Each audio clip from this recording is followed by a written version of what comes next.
శ్రీకాళహస్తి క్షేత్ర చరిత్రలో లోతైన ఆధ్యాత్మిక రహస్యాలు ఉన్నాయి. బ్రహ్మ మానస పుత్రుడైన సనత్కుమారుడు ఇక్కడే జ్ఞానోదయం పొందారు. వేదవ్యాసుని కుమారుడు సుఖ మహర్షి ఇక్కడే ముక్తిని పొందారు.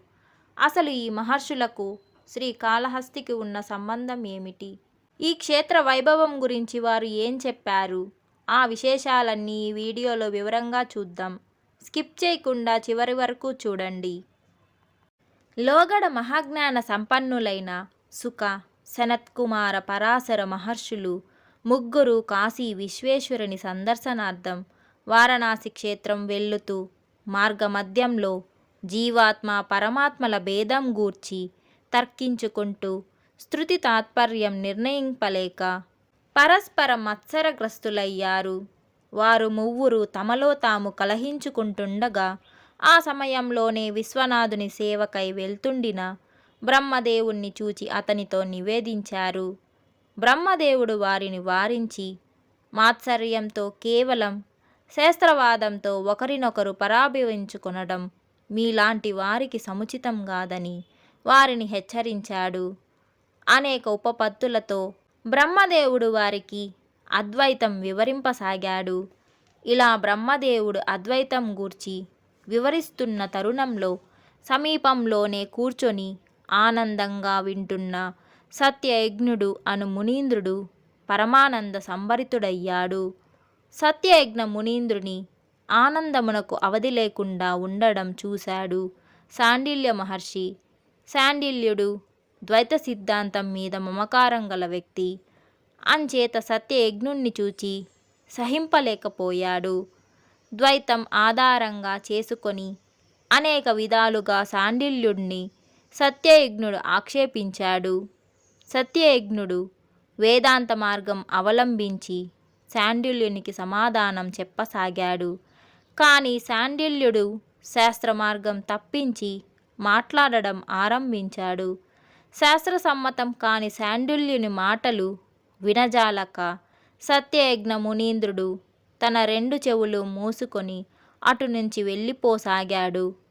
అలా వెళ్ళిపోతున్న సత్యయజ్ఞ మునీంద్రుని చూచి సుఖ, సనత్కుమార, పరాశరులు అవహేళనగా పకపకమని నవ్వుతూ చేతులు తట్టారు.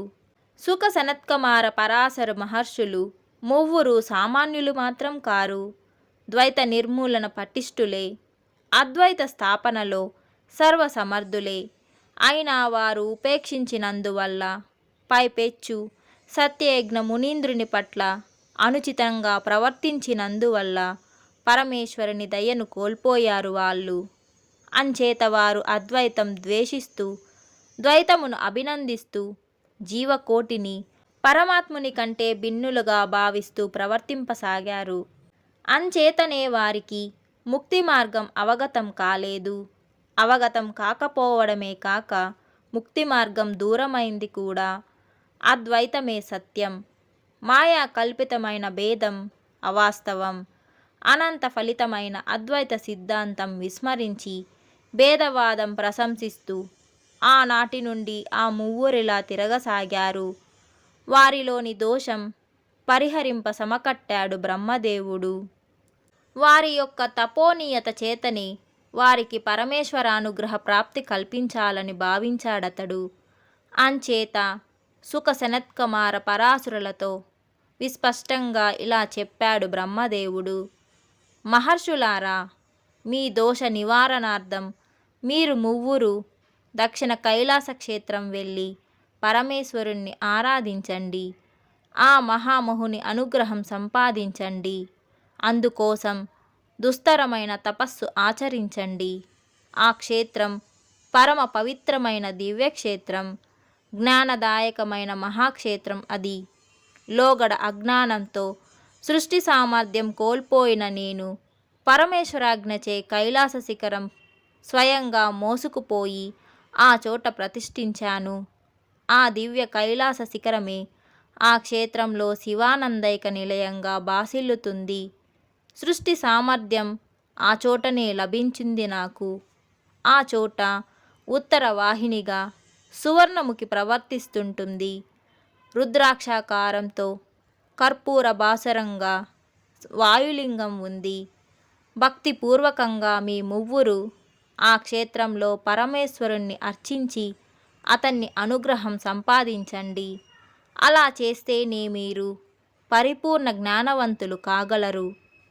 ఇలా చెప్పిన బ్రహ్మదేవునకు ఆ ముగ్గురు మహర్షులు భక్తిపూర్వకంగా నమస్కరించి దక్షిణ కైలాస క్షేత్రం వెళ్ళి సువర్ణముఖిలో స్నానం చేసి వారి వారి పేర ప్రత్యేకంగా 3 శివలింగములను స్థాపించుకొన్నారు.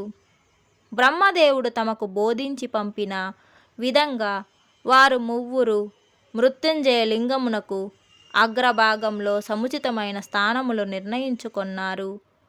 శివపూజ పరాయణులై నియమపూర్వకంగా సదాశివుణ్ణి ఆరాధించారు వాళ్ళు. వారి దీక్షకు సంతసించాడు మహేశ్వరుడు. చైత్రశుద్ధ దశమి ఆశ్లేష నక్షత్రయుక్త మంగళవారం నాడు దక్షిణామూర్తిగా ప్రత్యక్షమై జ్ఞానోపదేశం చేశాడు వారికి.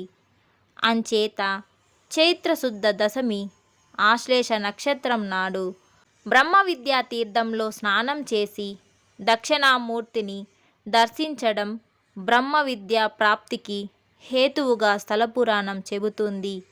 ఈ గాథ ఆధారంగా శతనామావళిలో 77వ నామం సనత్కుమార పరాశర సుపూజితాయ నమః.